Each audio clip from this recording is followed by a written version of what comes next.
Gawin natin ay yung soil muna kasi, tignan mo, hindi na nalaloy yan. Fill the plastic bottle with the soil up to its neck. Slowly pour your water from a pitcher into the rectangular opening. Go at the side of the bottle. Pour water in the immersion.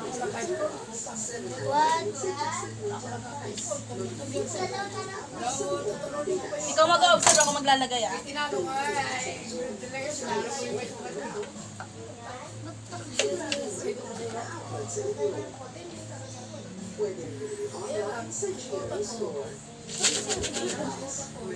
Okay?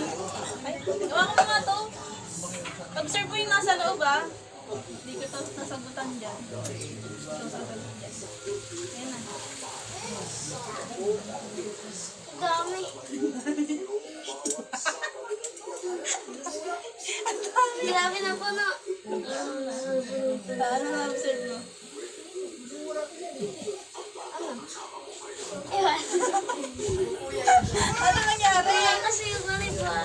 Kulang yung buhangin eh. Ulit nga.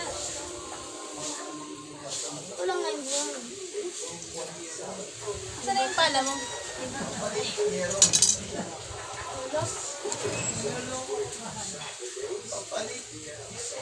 Mahiwagang siguro.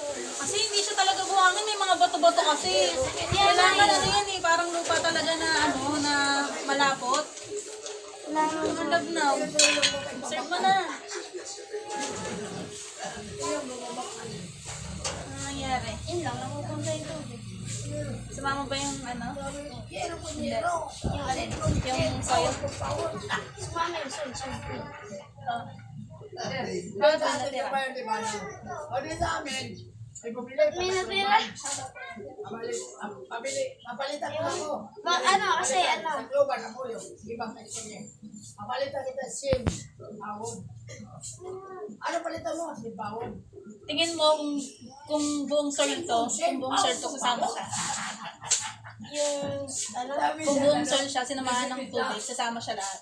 Hindi. Papalitan ko din dito yung ano. Kasi Papalitan ano yung eh. panty. Marangan yung ano eh.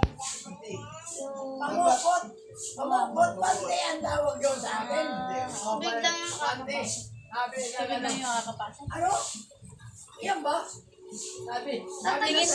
Tingin mo kung solid, kasi yung mga bato-bato to eh, hindi siya solid na soil eh, hindi siya pure na soil. Yan doon ka sa... Kapag pure siya na soil, walang mga bato-bato, hahalo yung tubig sa buhangin, di ba?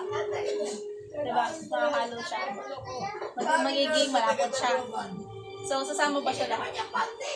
Pukot yan eh. Yun ang panty. Sa mga Muslim, panty. Ayun, Doon ka lagyan. bumili ng panty. Humalo yung tubig sa buhangin. Tapos naging malapot yung Ayan, pagdalo. kaso English nga. Sabi ng kababayan. English ito. Tapon na natin to. O yung pala mo. Oo nga. Yan Hindi, bulos to eh. pukot. Ano yung panty?